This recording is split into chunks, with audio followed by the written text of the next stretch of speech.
상식 형태소, 어근, 접사와 같은 구개음화 현상을 탐구할 때 도움이 되는 문법 개념들을 자세히 살펴보았으니 이제 보다 수월하게 구개음화 현상을 탐구할 수 있을 것 같아요.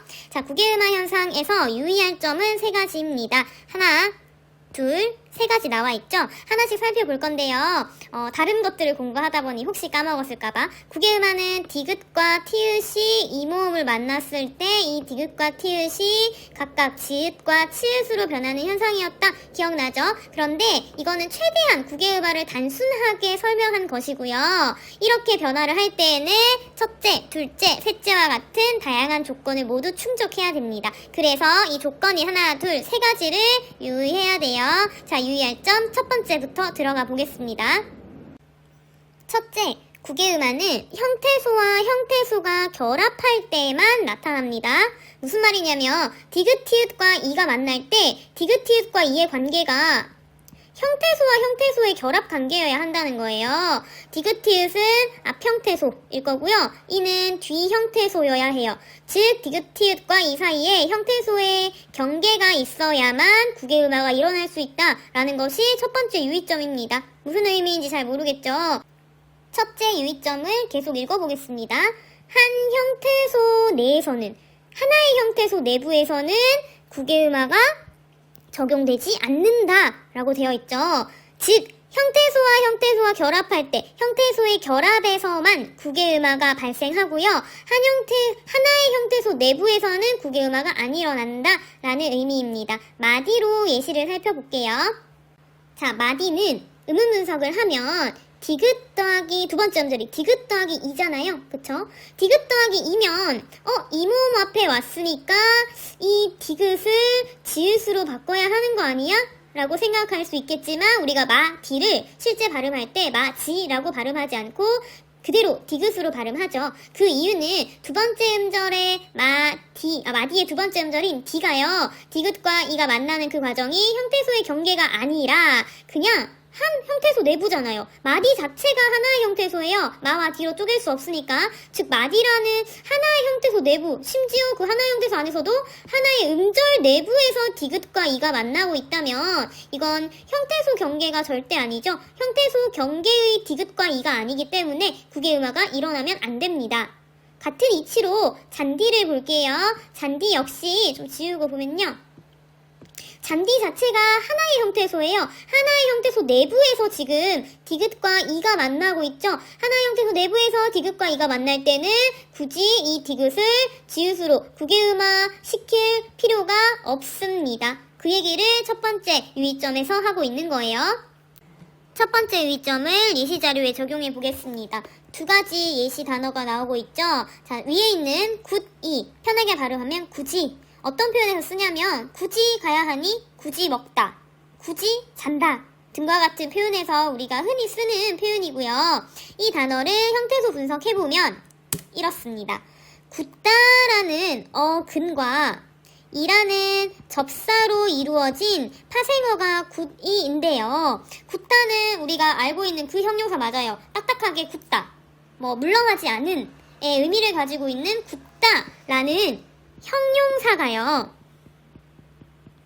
이라는 접사가 붙었더니 굳이 간다, 굳이 먹는다, 굳이 잔다 와 같이 용언, 동사, 형용사를 수식하는 역할을 하는 부사로 품사를 바꾸게 되었습니다.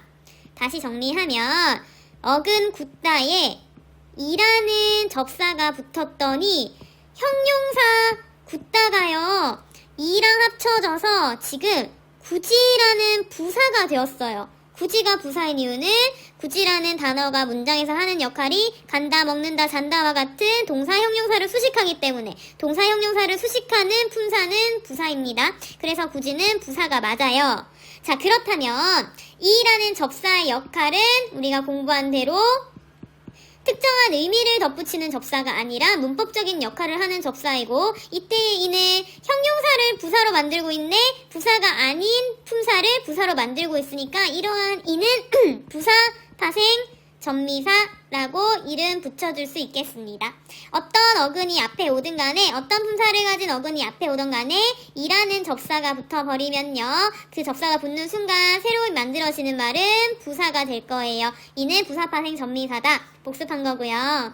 다시 구지로 다시 돌아가서 어찌됐든 얘가 어근이든 뭐 접사든 간에 형태소와 형태소가 만나고 있죠. 자, 형태소와 형태소가 만나고 있으니까 형태소 경계에서 만나는 디귿과 이는 국외음화의 환경이 된다. 그래서 이 앞에서 디귿이 지읒으로 변화해야 하는 거죠. 그래서 발음은 구지가 맞고요. 국외음화가 일어나야 합니다. 그 아래에 있는 잔디는 형태소 분석을 해보면 더 쪼갈라지지 않아. 잔디 자체가 하나의 형태소예요. 그래서 하나의 형태소 내부에 있는 디귿과 이는 국외음화의 조건이 되지 않는다. 그래서 굳이 이 디귿을 지읒으로 바꿀 필요가 없다. 그래서 발음은 그대로 잔디가 됩니다. 음운 변동은 아무것도 적용되지 않았어요. 두 번째 유의점 살펴보겠습니다. 후행하는 말이 형식 형태소일 때만 적용된다. 자, 국외음화는 형태소 더하기 형태소 경계에서 일어난다고 했잖아요.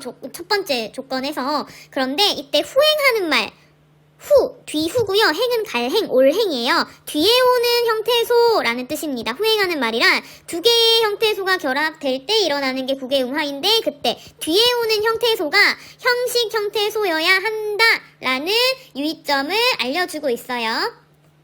둘째 유의점 이어서 살펴보면 예시가 나와 있습니다. 자, 기역, 니은이라고 되어 있죠. 기역, 밭이랑 논을 갈았다 라는 문장을 발음할 때 밭이랑이라고 선생님이 방금 발음했어요. 밭이랑 논을 갈았다 이렇게 얘기하죠. 그런데 니은을 보세요.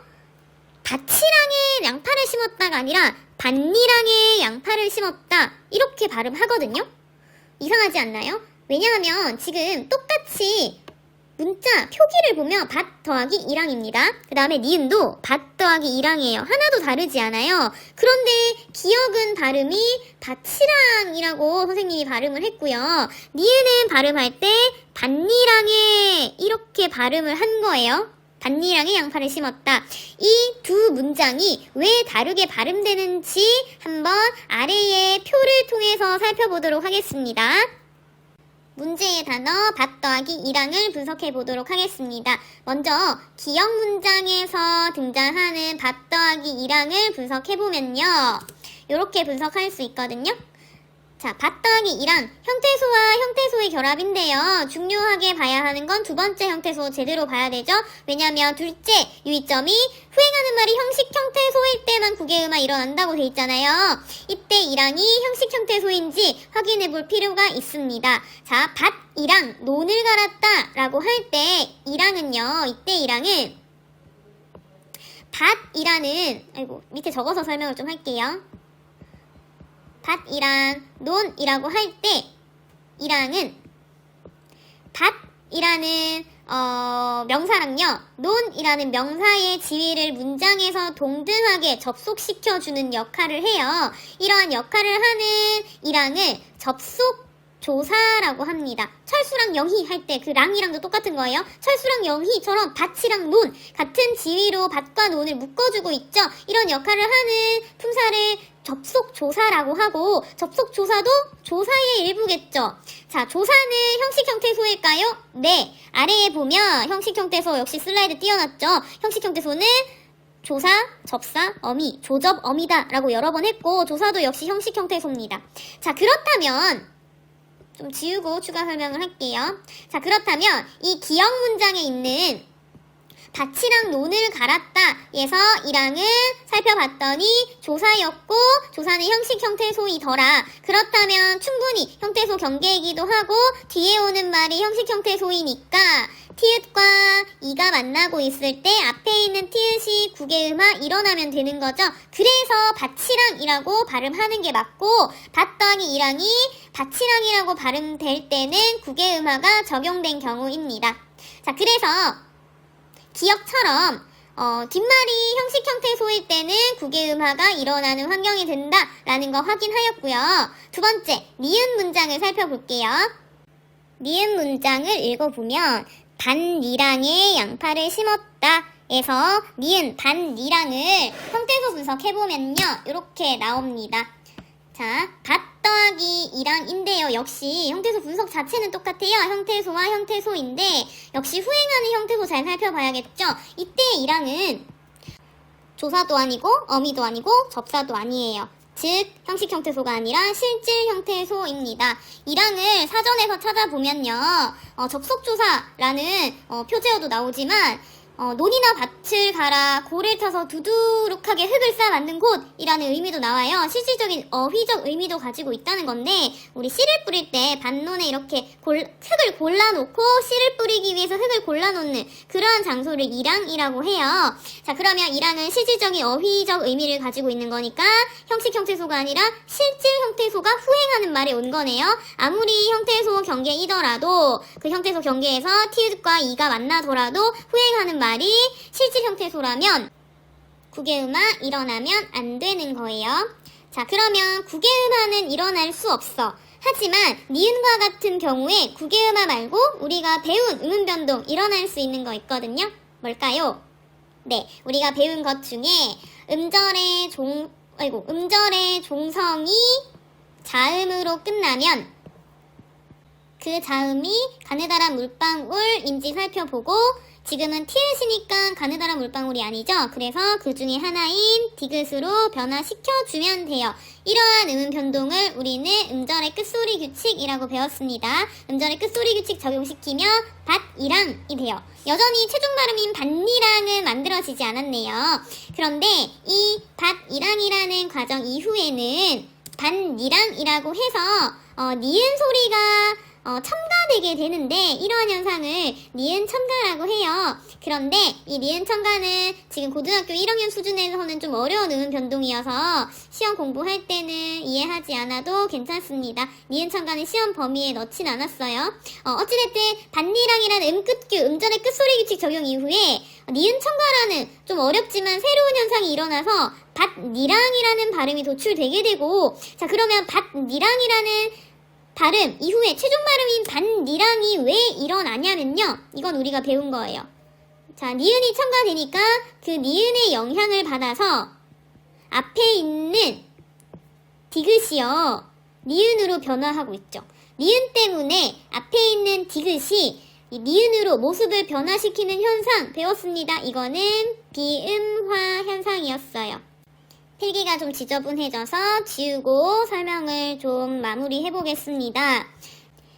밭 더하기 이랑은 밭 더하기 형식 형태소 이랑, 밭 더하기 실질 형태소 이랑으로 형태소를 두 가지 종류로 분석할 수 있고, 첫 번째 형태소로 분석했을 때는 뒤에 후행하는 형태소가 형식 형태소이기 때문에 구개음화가 일어나더라. 그런데 두 번째와 같이 형태소 분석을 하면 후행하는 형태소가 실질 형태소이기 때문에 구개음화 일어나면 안 된다. 그래서 구개음화는 형식 형태소가 후행할 때, 형식 형태소와 결합할 때만 적용되는 현상이었다. 정리를 할 수 있고, 더 알아봤던 것은 니은과 같은 밭 더하기 실질 형태소 이랑과 같은 경우에는 구개음화는 일어날 수 없었지만 다른 음운 변동들은 일어나더라. 음절의 끝소리 규칙 적용될 수도 있고, 니은 첨가, 물론 이건 시험 공부할 때는 안 해도 되지만 니은 첨가라는 이러한 음운 변동도 일어날 수 있고, 그리고 비음화까지 일어나서 밭니랑이라는 음운 변화를 겪기는 하더라까지 학습했습니다.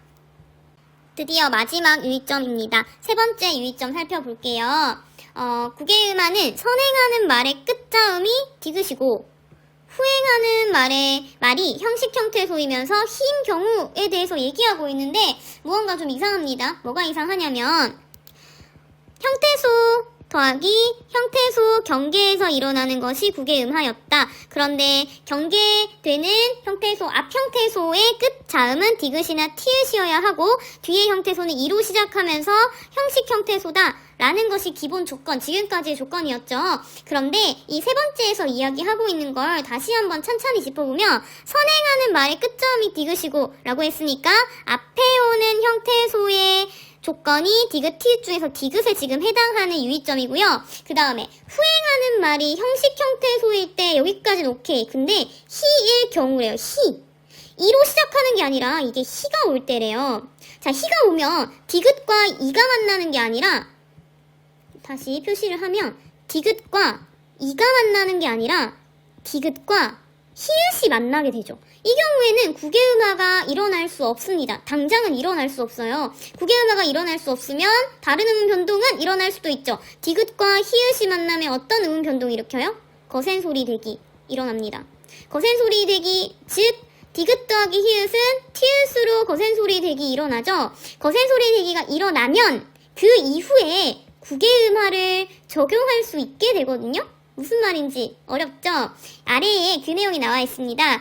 국외음화를 적용할 때 디귿과 히가 만났을 경우에는 거센 소리 대기 현상을 먼저 일으킨 다음에 그 다음에 거센 소리 현상 후에 국외음화가 일어난다 라고 이야기하고 있거든요. 중간중간에 이렇게 좀 어려운 것들 설명이 되어 있죠. 이 어려운 것들은 우리가 한번 아래에 있는 예시를 적용해 보면서 체득하도록 해볼게요.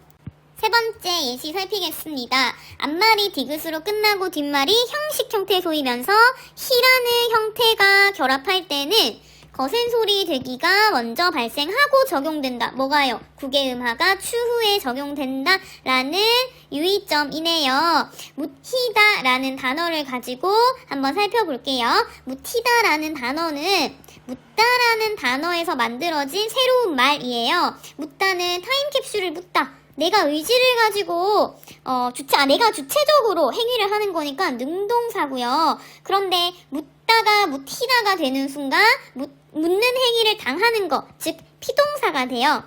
능동이었던 묻다를 피동이 묻히다로 만든 주범은 바로 히라는 것이었죠.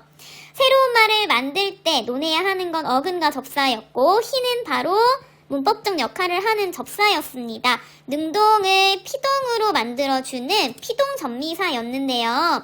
피동전미사, 어찌됐든 간에 접사입니다. 접사는 형식 형태소 맞죠? 그래서 좀 지우고 설명을 하면 이건 부연 설명이었고요. 앞말이 디귿으로 끝나고 뒷말이 형식 형태소이면서 히라는 형태를 가지고 있어요. 히라는 형태를 가지고 있을 때는 거센 소리 대기 먼저 발생한다고 했죠. 그 이유는 디귿과 히읗이 결합했기 때문에 거센 소리 대기가 일어나서 티읕으로 변했습니다. 거센 소리 대기 가장 먼저 적용되어야 되고요. 그 다음에 국외음화를 적용시키려고 살펴봤더니 여기 지우고 설명을 좀 해볼게요.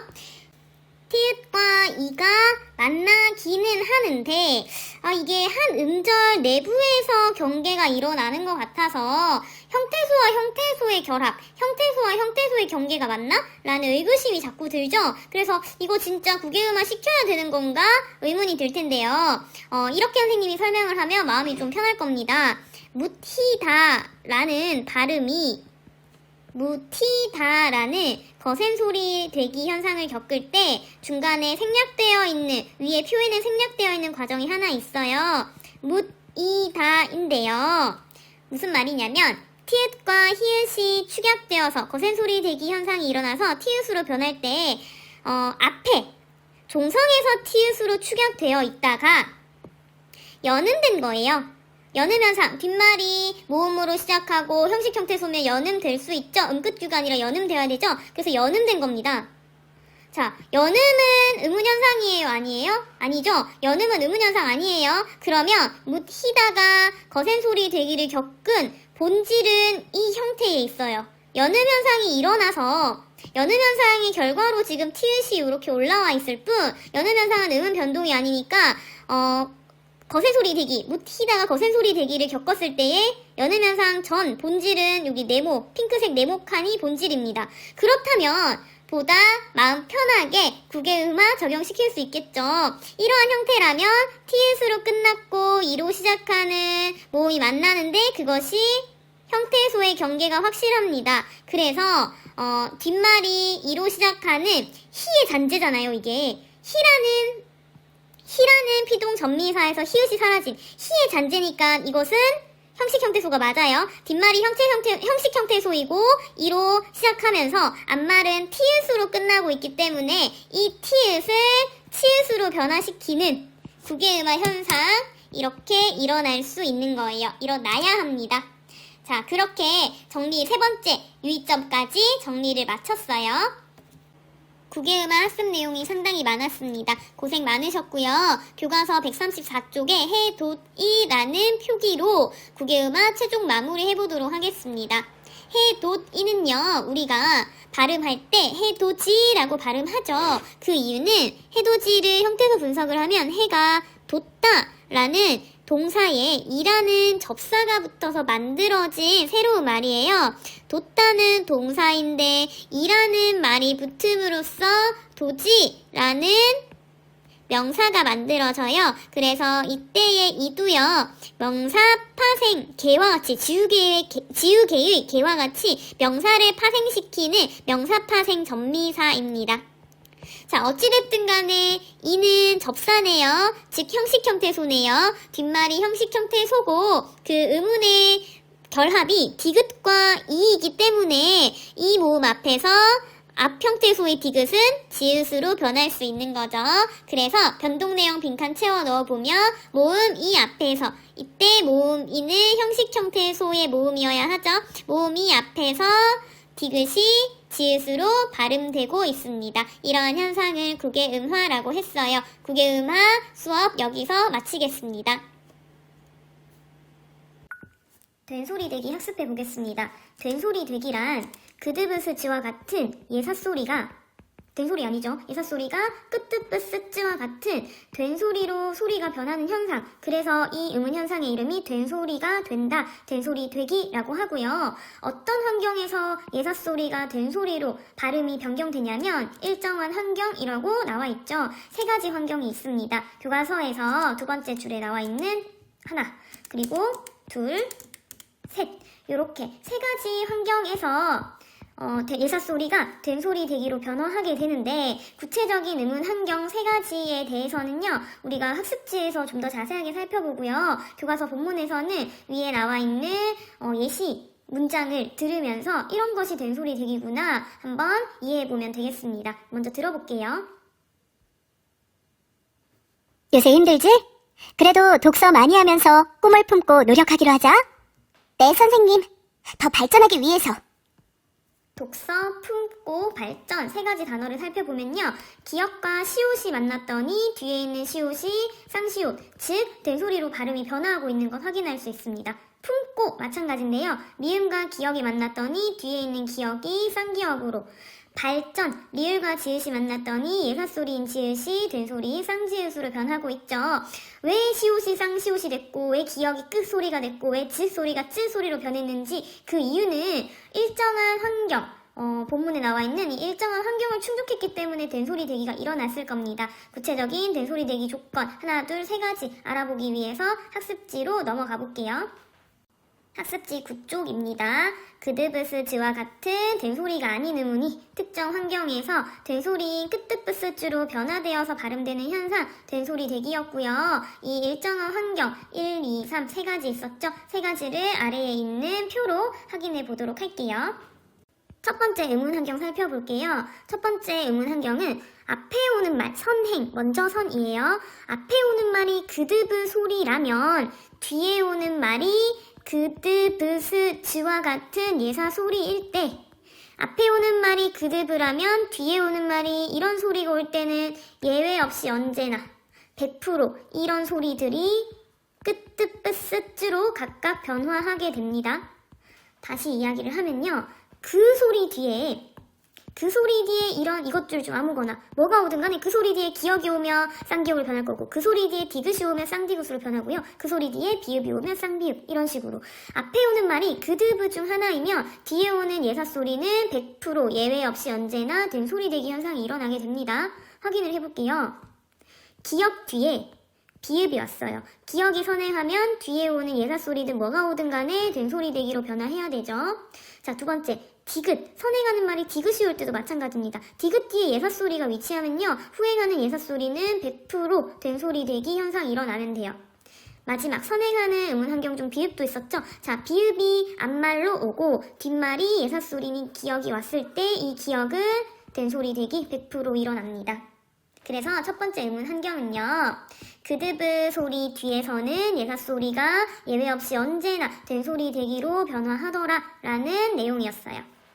두 번째 의문 현상 살펴보겠습니다. 두 번째 의문 현상은 앞에 오는 말이 니은이나 미음 소리이고 뒤에 오는 말이 예사 소리인 그드 스즈 같은 것일 때 니은 미음 뒤에서 그드 스즈가 된 소리 되기로 변하더라 라는 의문 환경을 제시하고 있는데요. 이때 조건이 있습니다. 어간과 어미라는 조건이 있어요. 무슨 말이냐면 앞에 오는 말이 니은 미음이고 뒤에 오는 말이 그드브스즈일 때 그 관계가 니은 미음이 어간의 음운이고요. 그드스즈가 어미의 음운일 때는 이 된소리 대기 현상이 발생해요. 하지만 앞에 오는 말이 어간이 아니고 뒤에 오는 말이 어미가 아니라면 아무리 니은 미음 뒤에 그드스즈가 위치한다고 해도 이 그드스즈는 된소리 대기가 일어나지 않습니다.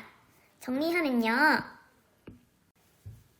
앞말이 니은 미음이고 뒤에 말이 그드 스즈일 때 뒤에 말이 된소리 대기로 변화하는 현상이 일어나기도 하는데 언제나 100% 일어나는 건 아니고 앞말인 니은 미음이 어간일 때 그리고 뒷말인 그드 스즈가 어미일 때만 된소리 대기가 발생하더라. 그 예시는 여기 나와 있어요. 자, 그러면 앞말이 니은 미음이고 뒷말이 그드 스즈이더라도 앞말이 어간이 아니고 뒷말이 어미가 아니면 된소리 대기 일어난다 안 일어난다? 안 일어나요. 그 예시가 여기 옆에 나와 있습니다.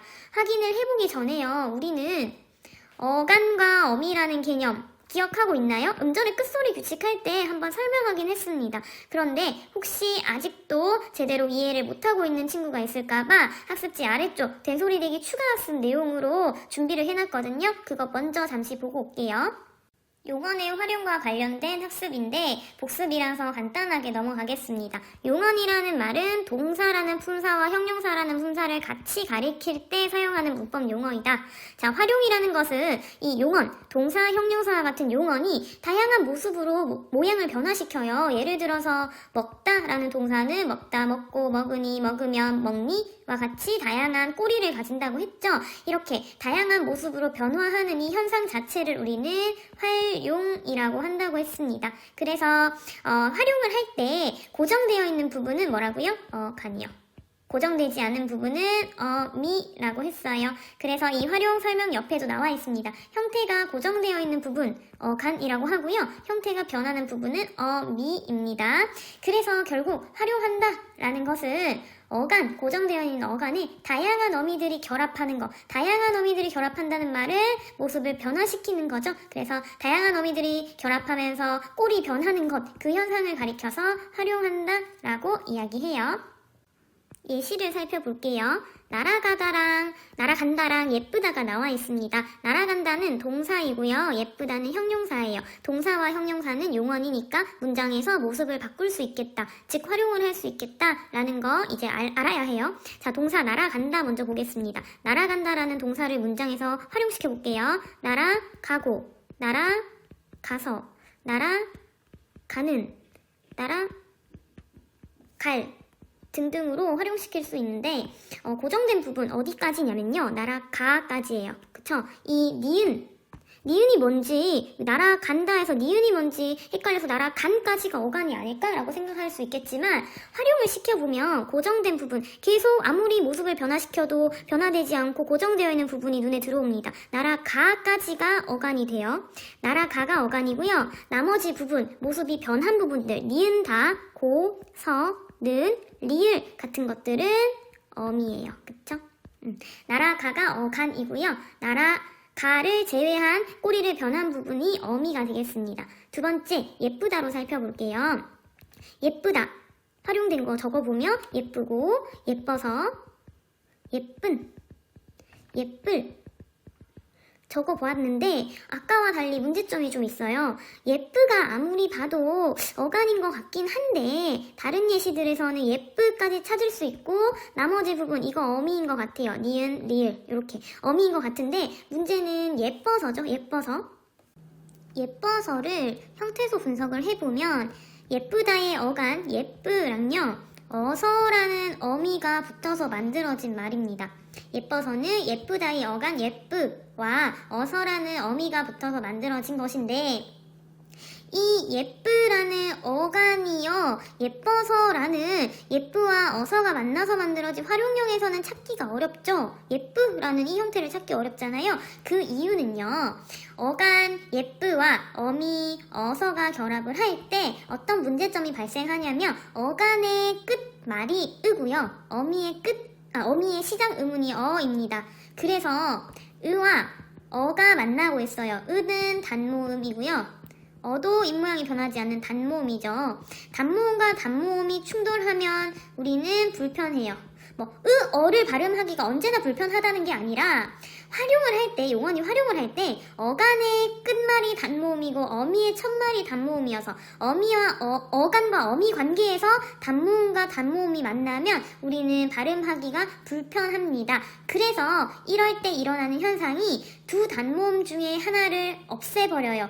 으랑 어 중에서 하나를 사라지게 해야 하는데 둘 중에 더 약한 소리는 으입니다. 그래서 으가 떨어져요. 탈락하게 돼요. 이러한 현상, 어간과 어미가 결합할 때 어간도 단모음으로 끝나고 어미도 단모음으로 시작해서 단모음의 충돌이 일어나서 하나가 떨어져야 하는 이러한 현상을 모음 탈락이라고 합니다. 모음 탈락은요, 우리가 온라인 수업 끝나고 오프라인 등교 수업할 때 선생님이 진도 나갈 거예요. 우리가 곧 배우게 될 부분입니다. 그래서 지금은 이 모음 탈락 이해하지 못했어도 괜찮습니다. 우선 지울게요. 예뻐서와 같이 모음 탈락이라는 특별한 음운 변동을 겪는 이러한 현상을 제외하고는 나머지 이러한 활용형들은요, 우리가 연습해보면 예쁘다 예쁘고 예쁜 예쁠 이렇게 모습을 바꿔보면 충분히 어간과 어미를 구분할 수 있을 것 같습니다. 어간 어미와 관련해서 한 가지만 더 설명을 해볼게요. 자, 예쁘다라는 용언, 형용사를 형태에서 분석해보면 예쁘 더하기 다라고 어간과 어미로 형태 분석을 할 수 있을 것인데, 이때 이 빠 표시는 뭘까요? 궁금했던 친구들이 있을 거예요. 빠 표시는 지금 예쁘 뒤에 위치하고 있죠. 그리고 다 앞에 위치하고 있죠. 이 빠의 표시는 이 자리에 꼭 무슨 말이 와야만 한다의 표식이에요. 어간인 예쁘는요, 어간이죠? 어간은 문장에서 어간만 쓸 수 있어요? 아니요. 그 친구 참 예쁘 이렇게 문장 끝낼 수 없죠. 예쁘라는 어간이 문장에서 사용되려면 꼭 뒤에 다 예쁘니, 예쁘고, 예쁘면 등등 어떤 것이 오든 간에 꼭 어미가 예쁘라는 어간의 뒤에 위치해야 돼요. 그래서 어미가 뒤에 와야만 문장에서 역할을 하니까 예쁘라는 어간은 항상 뒤에 무언가를 달고 오는 말이야 라는 의미로 뒤에 이렇게 빠 표시를 항상 표시해 놓는 거예요. 표식입니다. 자, 어미도 마찬가지로 생각하면 돼요. 다라는 어미는 문장에서 다 이렇게 혼자 쓸 수 없죠. 다 앞에는 항상 어간이 존재해야 됩니다. 다만 문장에서 자립할 수 없으니까 어간과 함께 올 때 그제서야 자립할 수 있죠. 그래서 어미 다도 역시 앞에 항상 다른 말이 필요한 말이다 라는 표식으로 이렇게 빠 표시가 되어 있는 거예요. 어미는 종류가 굉장히 다양합니다. 여러 번 나눌 수 있어요. 그래서 이 다양한 어미의 종류, 지금 다 알아야 하는 건 아니지만 어떠한 것들이 있는지 간단하게 살펴볼게요. 그런데 우리가 지금까지 분석했던 용어는요, 먹다 같은 것들이어서 먹 더하기 다, 물론 이렇게 빠를 붙이긴 해야 돼요. 다시 적을게요. 먹다 같은 용어는 먹 더하기 다와 같이 분석을 했었고, 이런 식으로 어간 뒤에 어미가 하나만 붙은 예시들을 주로 살펴봤어요. 근데 사실은 어미는요, 어간 뒤에 꼭 이렇게 하나만 올 수 있는 게 아니라 하나의 어간에 여러 개의 어미가 붙을 수 있습니다. 한번 연습해 볼게요. 먹다라는 용어를 살펴보면요, 먹다, 먹고, 먹니, 먹어서 활용할 수 있으니까 앞부분은 어간, 뒷부분은 얘네들은 어미입니다. 자, 그러면 좀 지우고 먹이 어간이고 다가 어미인 것은 확실하네요. 이게 어미. 이렇게 심플하면 좋겠지만 우리 어떤 말도 쓰냐면요, 먹었다 라는 표현도 쓰죠. 먹다, 지금 먹는 거. 먹었다, 과거. 그러면 먹다라는 말에서 먹었다라는 혹시 새로운 말을 형성한 건가?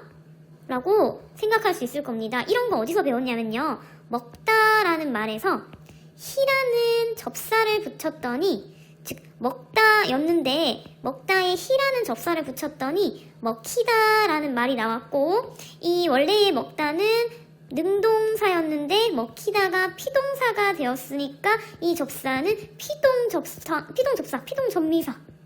이거는 어근, 뭐 이런 것들, 어근과 접사로 새로운 말을 만들어냈던 거 기억나요? 새로운 말을 만들 때 어근과 접사 얘기했었어요. 그러면 이때의 히랑 어시랑 비슷한 거 아닐까? 생각할 수 있겠죠. 어시 접사인가? 지금이라는 의미에서 과거의 의미를 만들어냈으니까 어시 접사인가? 새로운 말인가? 의심할 수 있겠지만 정답부터 이야기하면요. 먹히다는 세 말이 맞고요. 먹었다는 세 말이 아닙니다. 왜냐하면 먹히다는 사전에 찾으면 나와요. 표제어로. 새로운 말이라는 말은 새로운 말이 생성된 거니까 사전에도 등재돼야 돼요. 먹히다는 사전에 나오고요. 먹었다라는 표현은 사전에 안 올라가 있습니다. 사전에 안 올라갔다는 말은 새로운 말이 아니다. 새로운 말이 아니라는 거고, 그럼 먹었다의 어순 도대체 뭐야? 새로운 말을 만드는 접사도 아니면 이 어순 뭐지? 어순 그냥 먹다의 어간이 활용할 때 가지는 꼬리 중에 하나일 뿐이에요. 이 엇도요, 꼬리입니다. 꼬리라는 말은 어미라는 의미겠죠. 조금 지우고 다시 설명을 해볼게요. 용언 먹었다는요, 먹다라는 이게 기본 형태잖아요. 이 기본 형태도 물론 어간과 어미로 나뉘죠. 기본 형태가 활용을 해서 만들어진 하나의 활용 형태일 뿐이지 이것이 새로운 말은 아니었습니다. 새로운 말 아니라는 거 사전에 찾아봤더니 없더라로 알 수 있었고, 그냥 활용 형태니까 어간과 어미로만 나누면요, 이게 어간이고요. 엇도 어미였고 다도 어미였어요. 즉 먹다라는 기본 형태가 다라는 꼬리들을 가지면서 새로운 활용 형태를 만든 게 먹었다인데, 여기에서 알 수 있는 것은 동사의 활용형 혹은 형용사의 활용형인 용언의 활용형은 어미를 여러 개 가질 수 있다라는 사실을 확인할 수 있습니다. 어간은 무조건 한 개만 올 수 있고요. 어미는 2개, 3개, 여러 개 와도 괜찮아요. 포인트, 어간은 하나, 어미들은 다양한 것이 올 수 있다. 자, 그리고 이때 어미인 엇과 다는 그 종류가 같은 어미이긴 한데 하위 종류가 좀 다릅니다. 우리 학습지로 돌아가서 정리할게요. 다시 학습지로 돌아오면 그 다양한 어간 뒤에 여러 개 붙을 수 있는 그 어미의 종류 살펴보도록 할게요. 자, 우선 어미는 어말어미와 선어말어미로 나눌 수 있는데, 어말이란 한 단어의 용언, 동사, 형용사 자체가 하나의 단어죠. 한 단어의 단어의 끝부분, 가장 끝에 위치하는 어미가 어말어미입니다. 단어, 동사, 형용사가 활용을 할 때 한 단어잖아요. 어간 더하기 어미는 한 단어예요. 가장 마지막 부분에 있는 어미가 어말어미예요. 단어의 끝에 위치한 것이 어말어미. 자, 그러면 선어말어미는 뭐냐? 어말어미보다 어말어미보다 먼저 오는 거, 어말어미의 앞에 위치하는 게 선어말어미입니다. 그러면 개념이 좀 이제 정리가 됐나요? 어말어미와 선어말어미 구분해볼게요. 먹었다라는 용언 활용형이에요. 어간과 어미가 있으니까 어간, 어미, 어미였죠. 자, 그러면 이 단어, 용언의 활용형 하나의 단어예요. 단어의 끝에 있는 요소는 다라는 형태소죠. 그러면 이때의 다는 어말어미가 되겠네요. 단어의 끝에 왔잖아. 그러면 선어말어미는 뭐예요? 이 어말어미의 앞에 위치하고 있는 이러한 어미가 어말어미입니다. 어말어미 앞에 위치하는 어미가 선어말어미예요. 선어말어미는 여러분들이 고등학교 수준에서 만날 수 있는 선어말어미는 3개 정도 있어요. 엇, 겟, 시. 엇은 과거를 나타내죠. 그리고 겟은 추측이나 미래를 나타내고요. 시는 높은 사람들에게 우리가 높임의 표현을 사용할 때 활용되는 선어말어미입니다. 시, 엇겟시 정도가 어말어미 앞에서 볼 수 있는 선어말어미가 되겠어요.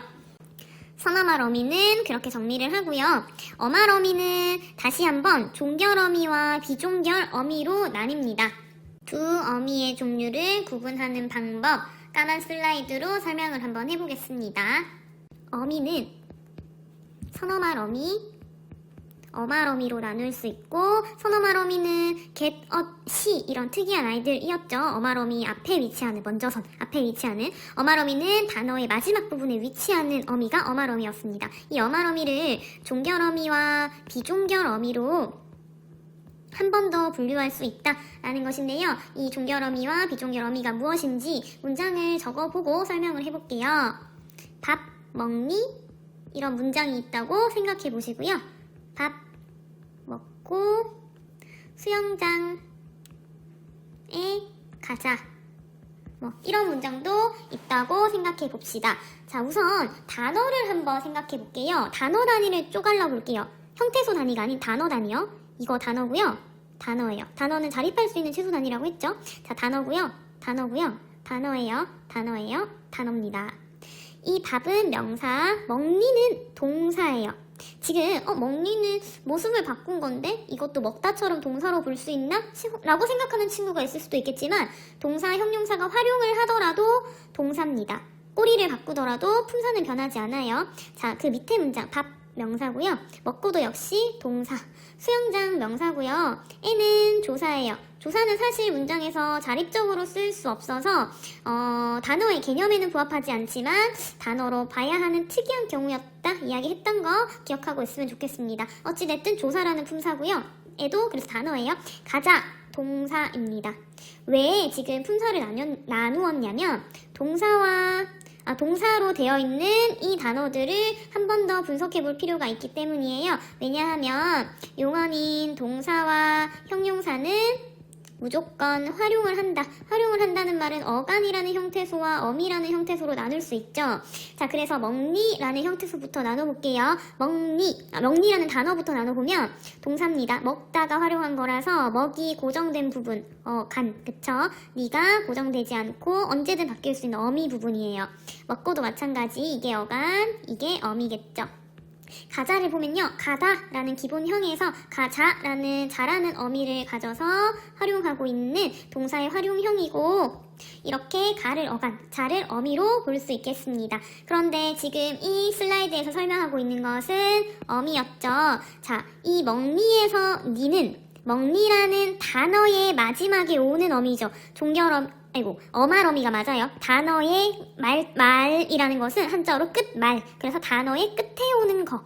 니는 어말어미 맞습니다. 밥 먹고라는 동사라는 단어의 끝에 오는 거니까 고도 어말어미 맞고요. 가자라는 동사의 끝에 오는 이 어미인 자도 어말어미가 맞아요. 자, 그러면 니, 고, 자, 이 세 가지의 어말어미들을 종결어미와 비종결어미로 구분을 해봐야겠죠. 종결어미란 단어의 끝에 와서, 어말어미니까 단어의 끝에 와서 그 문장을 종결시키며 문장을 종결시켜버리면 종결어미예요.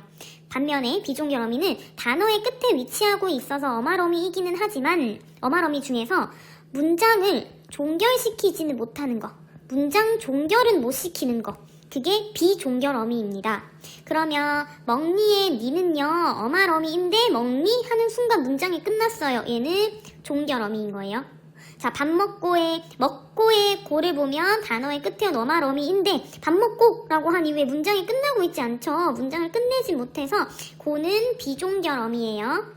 가자의 자를 봅시다. 자, 가자의 자는 가자라는 동사의 마지막에 왔으니 어말어미이긴 한데 가자라고 하는 순간 문장 끝나버렸죠. 그래서 자는 종결어미가 돼요. 종결어미와 비종결어미의 차이점을 느낄 수 있으면 좋겠습니다. 다시 우리 학습지로 돌아와서요. 종결어미, 비종결어미의 하위 유형도 제시하고 있기는 해요. 평서형, 감탄형, 의문형, 명령형, 청유형어미 같은 게 종결어미의 하위 유형. 비종결어미는 연결어미, 전성어미로 나뉘어서 한 번 더 또 하위 유형 종류가 있고요. 그런데 여기 종결어미와 비종결어미의 하위 유형은 상당히 심화된 내용이어서 우리 음운 변동을 다룰 때는 특별하게 다루지는 않을게요. 그래도 이 어미의 종류 중에서 선어말어미, 어말어미, 종결어미, 비종결어미가 어떤 것들을 의미하는지 그 개념을 이해하고 지나가기 바랍니다.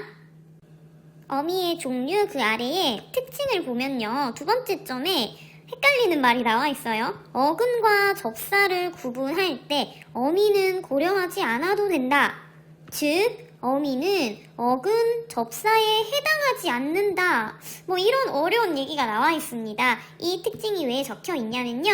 학생들이 어간과 어미, 그리고 어근과 접사, 이 네 가지 문법 개념을 계속 혼돈해요. 이게 막 뒤죽박죽 섞여 있어요, 머릿속에서. 그러면 문법이 어려워져요. 어간, 어미, 어근, 접사 네 가지를 구분하는 방법 정리하고 넘어가겠습니다. 어근과 접사, 어간과 어미, 이 네 가지 개념이 문법 공부를 할 때 꼭 구분을 해야 되는 개념인데요. 어근과 접사는 새로운 말을 형성할 때 우리가 분석해야 되는 형태소예요. 어근과 접사는 새로운 말을 형성할 때 논해야 하는 문법 용어입니다. 어간과 어미는요, 반면 용언, 동사 형용사라면 그것이 활용하기 때문에 용언이 활용한다는 특징 때문에 용언이 나오면 분석할 수 있는 문법 용어가 문법 개념 어간과 어미였어요. 자, 그러면 새로운 말에 해당하는 거 하나 예시를 들어볼게요. 풋사과. 풋사과는 새로운 말이죠. 사과라는 기본 단어에서 풋이라는 서리근이라는 의미 정보를 보충해주는 접사가 붙으니까 사과는 어근이고요. 접사, 풋이라는 접사가 붙어서 풋사과라는 새로운 말도 종류가 두 가지가 있었는데 이때는 파생어입니다. 그쵸? 새말 복습하면 새말은 어근 더하기 어근일 수도 있고 어근 더하기 접사일 수도 있고 접사 더하기 어근일 수도 있다.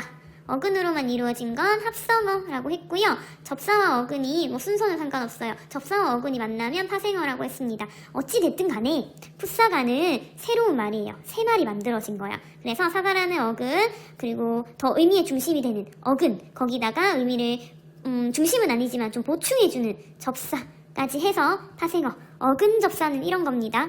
자, 그러면 어간과 어미를 볼게요. 어간과 어미는 먹다 같은 용언, 먹다는 동사니까 용언이죠. 용언이라면 먹다, 먹고, 먹니, 먹어서 변하는 부분 어미고요. 변하지 않는 부분 어간. 이런 식으로 어간과 어미를 논하면 돼요. 굉장히 심플한 것 같지만 우리는 왜 어근, 접사, 어간, 어미를 헷갈릴까요? 그 이유는 이런 예시들에서는 풋사과, 먹다라는 예시들에서는 별로 안 헷갈려요. 문제가 되는 지점은 새로운 말이면서 용언일 때 이제 난리가 납니다. 헷갈리기 시작합니다. 풋사과를 우리가 헷갈리지 않았던 이유는 이거 용언이 아니잖아요. 명사잖아요. 명사일 때는 어간어미 당연히 논할 필요가 없지. 명사면서 이것이 새로운 말이기 때문에 어근과 접사라는 개념만 이제 우리가 분석을 하면 되었는데, 만약에 이제 헷갈리는 부분은 새로운 말이면서도 그 새로운 말이 용언일 때 이 네 가지 어근, 접사, 어간, 어미라는 네 가지 개념이 모두 관여하기 때문에 뒤죽박죽이 됩니다. 구분하는 방법 알려줄게요. 먼저 조금 지우고 다시 설명해 보겠습니다. 새로운 말이면서 용언인 경우 예시 들어볼게요. 먹히다 같은 단어예요. 자, 먹히다는 먹음을 당하는 행위, 동사입니다. 동사니까 용언이네요. 용언인데 이거는 먹다라는 원래 말에서 히라는 접사를 붙어서 생성해낸 새로운 말이에요. 새로운 말이면서 용언인 경우 어떻게 구분하는지 방법 알려줄게요. 자, 먼저 용언이면서 새로운 말이면 용언부터 접근을 하면 돼요. 용언이라는 개념을 이용해서 먹히다라는 단어를 활용시켜 보세요. 활용시켜 보라는 말은 꼬리를 바꿔보라는 의미입니다. 먹히다, 먹히고, 먹히니, 먹히면서, 잔인한 말이 되는 것 같긴 한데 이렇게 꼬리를 바꾸게 되죠. 그래서 첫 번째, 이 용언이면서 새로운 말인 경우에 어근, 접사, 어간, 어미를 구분하는 방법, 어간과 어미를 활용시켜서 먼저 분리하시오. 자, 분리했어. 이 부분은 어간입니다. 다는 어미예요. 자, 두 번째 어떻게 하면 되냐면요, 이게 어쩌면 포인트일 수도 있겠는데 그 중에서 어미 부분은 이제 버리세요. 자, 이거 어미인 거 알았어. 충분히 알았으니까 이 부분은 뚝 빼내세요. 없다 치세요. 없다 치라는 말은 어근과 접사라는 개념은요, 어미는 고려하지 않아도 돼요. 이 먹히라는 어간 부분만 고민해서 어근과 접사를 구분하면 됩니다. 자, 그래서 세 번째 어간 부분, 먹히라는 활용시켰을 때 변하지 않고 고정되어 있는 어간 부분만 어근 더하기 접사, 어근 더하기 어근일 수도 있고요. 이 어간 부분만 어근 더하기 접사인지 어근 더하기 어근인지 한번 분석을 해보면 돼요. 먹히는요, 먹다라는 의미의 중점을 가지고 있는 어근에 히라는 접사가 붙은 거예요. 이때 접사는 피동을 만들어주는 피동 전미사였죠. 이미 했던 거라 자세하게 설명은 안 할게요. 어간 부분을 활용시켰을 때 변하지 않던 어간 부분을 다시 어근 접사 또는 어근으로 분석을 해봤더니 먹히다의 경우에는 먹인 어근과 접사로 구분이 되네요. 그래서 한 번 더 깨끗하게 정리를 하면요. 지우고 먹히다 라는 용언이면서 새로운 말을 오른쪽에 있는 순서대로 바로 분석을 해볼게요. 자, 활용시켰더니 이거 어미, 어간. 그래서 어미 부분을 버렸어요. 지웠어. 그리고 남아있는 어간 부분을 분석했더니 이것이 어근, 이것이 접사요. 어근과 접사는, 어근은 이것이고 접사는 이것이고 어간은 이것이고 어미는 이것이죠. 어렵지 않죠? 어간, 어미, 어근, 접사 4가지 개념 정리해 보았습니다. 그래서 학습지 9쪽에 아까 확인했던 건 이제 이해될 거예요. 특징의 2번째 점, 어근과 접사를 구분할 때 어미는 고려하지 않아도 된다. 방금 배운 거죠? 왜냐하면 어미는 어근 또는 접사에 해당하지 않으니까 라고 설명을 했습니다. 이제 이 2번째 특징이 이해 갈 거예요. 이제 퀴즈를 풀어보도록 하겠습니다. 제시된 단어는 치솟았다인데요. 이 단어를 떠올리면 머릿속에 무언가가 쑥 올라오는 동작의 느낌이 들죠? 그래서 동사입니다. 동사라면 용언이 맞네요. 용언이라면 활용시키래요. 어간과 어미를 구분하래요. 한번 활용시켜보세요. 어떻게 활용시킬 거예요?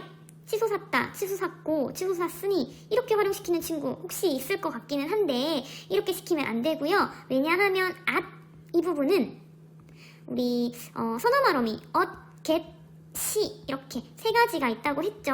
자, 이게 선어말 어미인데 이때 어시랑 앗은 동일한 거예요. 어시든 아시든 과거를 나타내는 과거의 느낌을 주는 선어말 어미, 이거 선어말 어미의 예시였잖아요. 그래서 이 같은 것들도 어미입니다. 이거 어미예요. 만약에 이렇게 끄는 거라면 이 부분은 고정된 거니까 어간이라는 의미인데 이거 어미잖아요. 그래서 여기서 끊으면 안 돼요. 어떻게 끊어야 하냐면 여기서 끊어야겠죠? 자, 여기서 끊은 다음에 치솟았다, 치솟고, 치솟으니 이런 식으로. 이건 어미 하나씩 온 거, 이번엔 2개가 온 거. 다 어미예요. 각각이 어미이고요. 이 치솟은 고정된 부분이니까 당연히 어간이 되겠습니다. 그래서 1번 어간과 어미를 구분해봐라. 어간은 치솟, 어미는 각각이 어미예요. 자, 그렇다면 이것이 어간이라면 어간 부분만, 어미 부분은 뚝 떼놓고 어간 부분만 어근과 접사로 한 번 더 분리가 되면 해보시오. 자, 이게 만약에 치솟았다가 새로운 말이 아니라면 어근, 접사 구분이 문제가 어근, 접사라는 문법 개념을 적용할 필요가 없을 텐데 사실 치솟았다는 솟았다라는 말에서 만들어진 새 말입니다. 새로운 말이어서 어근과 접사로 분리할 수 있어요.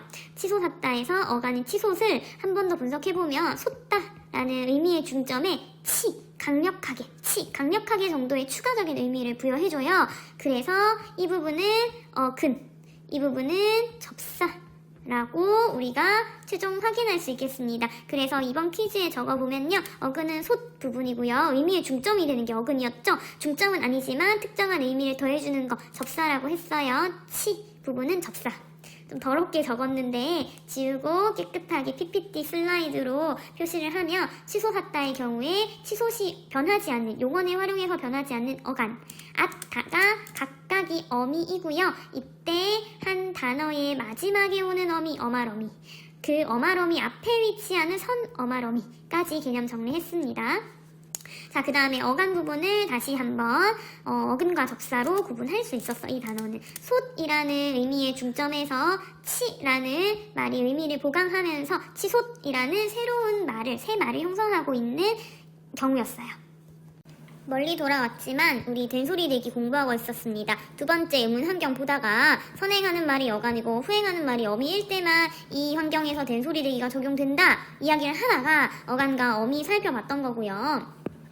다시 된소리대기라는 의문 현상으로 돌아와서 선행하는 자음이 니은 미음이고 후행하는 자음이 그드 스즈일 때 된소리대기가 일어날 수 있는데 선행하는 말의 자음이 어간이어야 하고 후행하는 이 그드스즈가 어미의 일부여야지만 그 결합에서 된소리대기가 발생합니다. 그래서 새신을 신고 눈을 감자 새신을 신다 동사죠. 신을 신는 거 동사입니다. 용언이니까 어간과 어미로 나눌 수 있고요. 어간의 니은 어미의 기역이 만났으니까 니은과 기역이 만나서 뒤에 있는 기역이 쌍기역 된소리로 변화하고 있는 거 확인할 수 있습니다. 눈을 감자 볼게요. 눈을 감자에서 눈을 감다라는 기본형이 활용한 역시 용언이고요. 감이 어간이고 자가 어미가 되겠네요. 이때 어간의 미음과 미의 지읒이 만나서 미음과 지읒이 만나서 뒤에 있는 후행하는 어미의 지읒이 된소리 쌍지읒으로 변화하고 있는 것 확인할 수 있습니다. 오른쪽에 나와 있는 비고는요. 선행하는 말이 니은 미음이고 후행하는 말이 그드스즈이기는 하지만 이 니은 미음이 선행하는 니은 미음이 어간이 아니고 후행하는 그드스즈가 어미가 아닐 때는 된소리 대기가 안 일어나더라. 즉 된소리대기가 일어나는 경우와 안 일어나는 경우 비교해서 지금 제시가 되고 있는 겁니다. 볼게요. 새신을 신고 할 때는 신다의 활용형이어서 된소리대기가 일어났다며 허위신고라는 이 단어는요. 허위신고 명사죠. 동사 신다의 활용형이 아니라 신고 자체가 하나의 단어의 명사입니다. 명사는 어간과 어미로 못 나누죠. 이때 니은과 기역은 어간과 어미의 관계가 아니어서 이 기역이 된소리대기가 일어나지 않고 그대로 허위신고라고 발음해야 되고요. 눈을 감자 눈을 감자. 다 같이 눈을 감자라고 할 때는 감다가 활용한 감자. 그래서 용언입니다. 용언은 어간, 어미 나눌 수 있지만 맛있는 감자라고 할 때 이 감자는 명사죠. 명사는 어간, 어미 못 나누니까 이때 미음과 지읒은 어간과 어미의 관계가 아니어서 뒤에 있는 후행하는 지읒이 된소리대기가 일어나지 못하고 있어요. 한 가지 내용만 더 추가해보면요. 두 번째 의문 환경에서 여러분이 좀 궁금한 게 있을 거예요. 후행하는 자음을 좀 살펴볼 필요가 있는데 그드스즈가 끄뜨스즈가 되는 현상이죠. 그드스즈가. 그런데 첫 번째 의문 환경을 보면 그드브스즈가 후행하는 자음의 된소리 대기의 대상 자음이 됩니다. 그러면 여기서 차이점.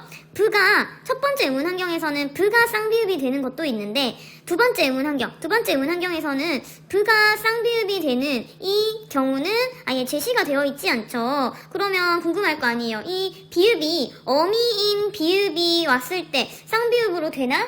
변하는 게 맞나? 이런 비읍이 쌍비읍이 되는 것도 된소리 되기가 맞는 것 같은데 왜 여기서 빠졌지? 이런 궁금증이 있을 수 있을 것 같아요. 빠진 이유는 간단합니다. 우리 국어의 어미 중에요. 비읍으로 시작하는 어미는 존재하지 않아요. 어미 중에서 비읍으로 시작하는 어미는 애초에 존재하지 않기 때문에 그드 브스즈인 어미라고 말을 할 수가 없었던 겁니다. 만약에 비읍이 존재했다면 비읍으로 시작하는 어미가 존재했다면 된소리대기 일어났을 가능성이 있지만 우리 국어에는 비읍으로 시작하는 어미가 존재하지 않아서 두 번째 의문 환경이 그드 스즈로만 제시되어 있다라는 것 참고하면 되겠습니다. 마지막 세 번째 된소리대기 의문 변동 환경 확인해 보도록 하겠습니다. 자, 세 번째 음운 변동, 된소리대기 음운 변동은요.